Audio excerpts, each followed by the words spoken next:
मिस्सा India media private limited एक ISO certified media company में सभी दर्शकों का अभिनंदन है। हाथरस दुष्कर्म मामले में बनारस में किन्नरों ने दोषियों को फांसी की मांग की।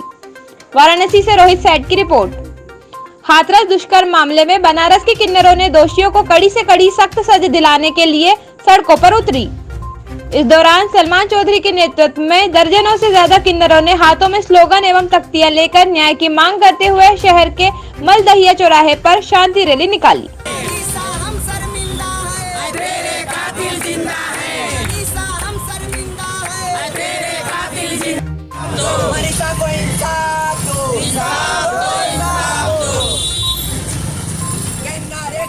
जिंदाबाद जिंदाबाद जिंदाबाद किन्नर एकता जिंदाबाद जिंदाबाद जिंदाबाद मनीषा हम शर्मिंदा है, तेरे कातिल जिंदा है, मनीषा हम शर्मिंदा है।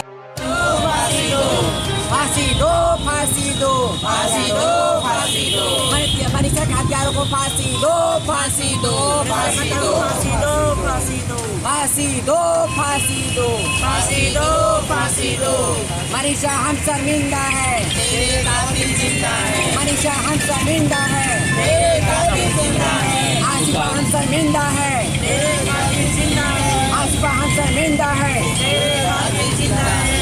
सर्व करो सर्व करो सर्व करो सर्व करो फांसी दो फांसी दो फांसी दो फांसी दो गुनहगार को फांसी दो। जी पूरा परिचय दीजिएगा अपना। मेरा नाम सलमान चौधरी है और मैं वाराणसी से हूँ। और जितने समाज के लोग हैं जो पीड़ित हैं, जो दलित समाज के लिए और उनके लिए हम आवाज़ उठाते हैं, और किन्नर समाज के लिए क्या किया आज, कैसे प्रोटेस्ट कर रहे हैं? आज हमने ऐसी रैली की है किन्नर समाज को लेकर कि जो मनीषा के साथ गैंग रेप हुआ है और वो 13 दिन तक अपनी मौत से लड़ती रही और मौत से लड़ती रही वो और अपनी मौत से हार गई, जिसकी डेड बॉडी को आधी रात को ले जाकर जलाया गया। ये हिंदू समाज में नहीं है, कानून में नहीं है कि आधी रात को डीजल और पेट्रोल डालकर फूंकना ये बहुत बड़ा एक अपराध है। ये बेटियों को इंसाफ मिलना चाहिए। उसी हाथरस के बाद कुछ घंटों में बलरामपुर में होता है 22 साल छात्रा के साथ, उसकी बात को दबाया गया। आसिफा के साथ हुआ, निर्भया के साथ हुआ, रिद्धि के साथ हुआ। ये देश में हो क्या रहा है? देखिए हमने ये लाए हैं, ये देखिए इतने गैंगरेप बच्चियों के साथ हुआ है। अभी तक इस पर कानून व्यवस्था जो हमारी है और जो हमारी जो सरकार है, इस पर कुछ ना कार्रवाई ना इस पर कुछ आवाज उठा रही है। ये देखिए बेटियों के साथ अत्याचार हो रहा है किस तरीके से। ये पेपर हमारे पास है, ये आज तक का पेपर है। ये क्या हो रहा है बेटियों के साथ? देश कब जागरूक होगा? सत्ता कब जागरूक होगी? सिर्फ चुनाव। बेटियों महिलाओं के लिए कुछ इंसाफ ही नहीं बचा है, कुछ अधिकार ही नहीं है। हाँ, क्या हो रहा है बेटियों के साथ? बेटियों का हौसला कम हो रहा है, बेटियों का हौसला टूट रहा है। अरे प्रधानमंत्री जी जैसे आपने लगाया था बेटी बचाओ बेटी पढ़ाओ, कहां से बेटी बच रही, कहां से पढ़ रही हैं? और आप बोलते हैं 25 लाख रुपए ले लीजिए और नौकरी ले लीजिए और आप मामले को दबा दीजिए। कैसे दबा दे? ये पूरे देश के बेटे का इंसाफ है। जो डीएम साहब कह रहे हैं कि कोरोना में इतना ही नहीं मिल रहा है, इतना आपको मिल रहा है, उस डीएम को, उस पूरे जितने प्रशासन को निलंबित करिए। जिधर देखो उधर देखो हबस के जल्लाद बैठे हैं। अपनी तुलसी जैसी बेटियों को बचा के रखो, देश और प्रदेश में नौलाद बैठे हैं। स्मृति ईरानी जी भूल गई, स्मृति ईरानी अपना वादा भूल गई हैं। बेटियों के लिए बीजेपी खड़ी मैदान में भूल गई। वो कहाँ गई स्मृति ईरानी जी? स्मृति ईरानी जी से कहिए चूड़ियां पहना के रखो सारे लोगों को। किसको पहना रखो? नरेंद्र मोदी को पहना है चूड़ियां, योगी आदित्यनाथ को चूड़ियां पहना है, इसलिए कि जो बेटियों के लिए जागरूक तो नहीं है, जो बेटियों के लिए इंसाफ नहीं कर सकता, उसके लिए चूड़ी पहनना ही बेहतर है। संरक्षण आयोग सदस्य आजमगढ़ में पीड़िता के परिवार से मिली। वाराणसी से रोहित सेठ की रिपोर्ट। आज वाराणसी पहुंची राज्य बाल संरक्षण आयोग की सदस्य डॉक्टर सुचिता चतुर्वेदी ने कहा कि कल वह आजमगढ़ पीड़िता के परिवारजनों से मिलने उनके घर गई थी और आज वाराणसी के हॉस्पिटल BHU में दुष्कर्म पीड़िता का हाल जाना और कल वह आजमगढ़ में ही पीड़िता को रानी लक्ष्मीबाई कोष से 3 लाख रुपए देने की घोषणा कर चुकी हैं। अभी पीड़िता का अकाउंट नहीं खुला है, जल्द से जल्द पीड़िता का अकाउंट खुलवाकर उसमें तत्काल 1 लाख रुपए भेजे जाएंगे। उसके 15 दिन बाद रानी लक्ष्मीबाई कोष से दूसरी किश्त 2 लाख रुपए पीड़िता के अकाउंट में भेजे जाएंगे। बाल संरक्षण के लिए इस कोरोना काल में वाराणसी ने अच्छा कार्य किया है और 1 सितंबर से 30 सितंबर तक श्रम विभाग की ओर से चलने वाले नो चाइल्ड लेबर कैंपेन में 31 बाल श्रमिकों की रेस्क्यू की गई, जिसकी पूरी पुष्ट जानकारी श्रम विभाग के अधिकारी की उपस्थिति न होने से उपलब्ध नहीं कराई जा सकी है।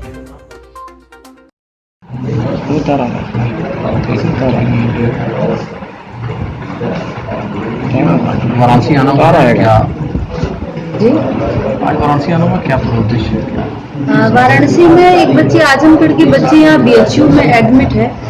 एक दुष्कर्म की घटना एक मुस्लिम बच्ची के साथ हुई। उसी संदर्भ में वो बच्ची चूंकि BHU रेफर की गई, तो आजमगढ़ से कल मैं आजमगढ़ उसके परिवार से मिली हूँ और फिर आज BHU में उसका स्वास्थ्य का की दृष्टि से उससे मिलना हुआ कि उसका इलाज कैसा चल रहा है और उसकी स्थिति अब क्या है। आज यहाँ पे बाल संरक्षण को लेकर चर्चा की हुई है, आपकी बैठक हुई है, क्या कुछ चीज़ें निकल कर आई हैं? इसमें कोविड के दौरान जब से कोविड प्रारंभ हुआ, बाल गृह और बालिका गृह, संप्रेषण गृह, इस तरीके के गृहों की स्थिति क्या रही और इन्होंने उसमें क्या प्रिकॉशंस अपनाए, बच्चों की स्थिति क्या रही, इसी के लेकर आज ये समीक्षा बैठक थी।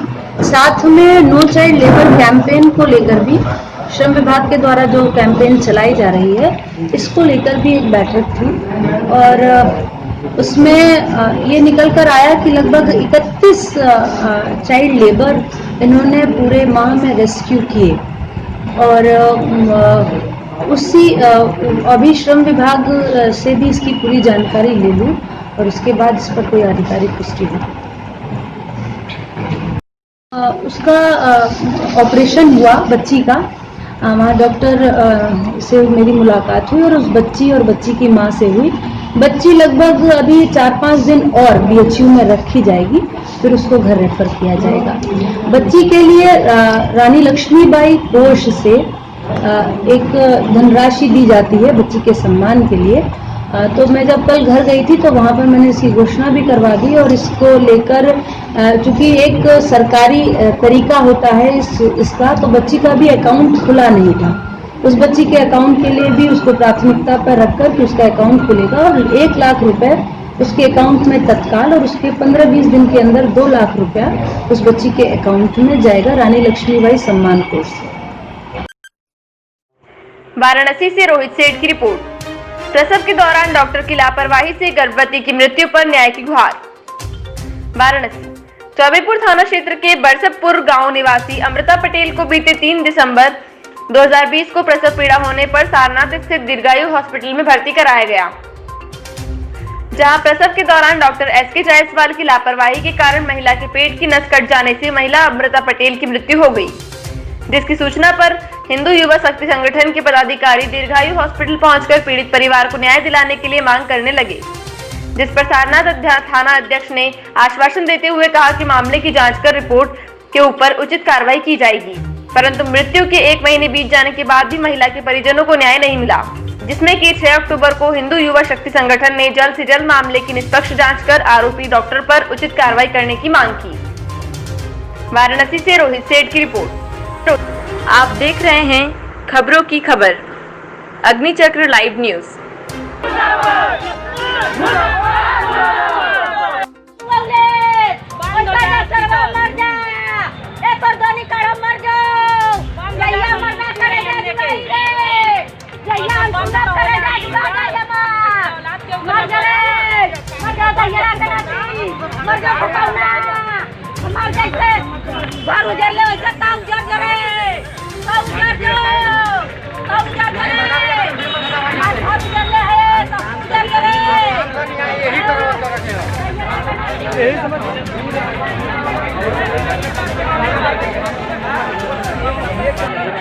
पेड़ के नब्ज काट जाने के संदर्भ में महोदय चौबेपुर थाना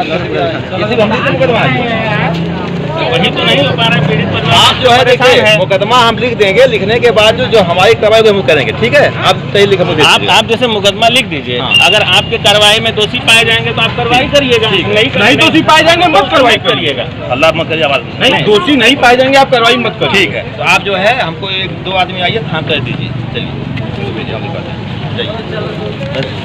जो आप घटना जो घटना लिखिए दिनांक 4 तारीख पहले सुन जाए कितने जाओगी 4 तारीख को जो है घटना हुई हमारे मेरे भाभी के पेट में डिलीवरी का बच्चा था। मैं यहाँ लेकर एडमिट किया। 4 तारीख को ऑपरेशन हुआ, मेरे बच्चे में मृत्यु हो गई। अब मैंने जो समस्या लिखी थी हम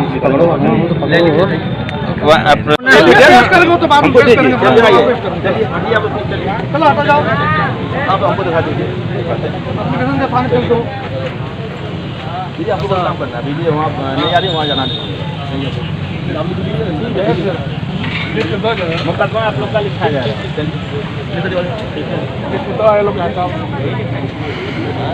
देखो ऐसा है आप हमको दो आदमी इधरियाँ बनाओ, 2 आदमी जाके आप हमको जो है पता नहीं कहाँ बना रहे हैं। बस आप उसके बाद जांच होगी तो देखा जा पाएगा। यही ना आप चाहते हैं। चलो फिर खत्म करो, अरे भाई टाइम लगेगा ना लिखने में। तो लिख के दे रहे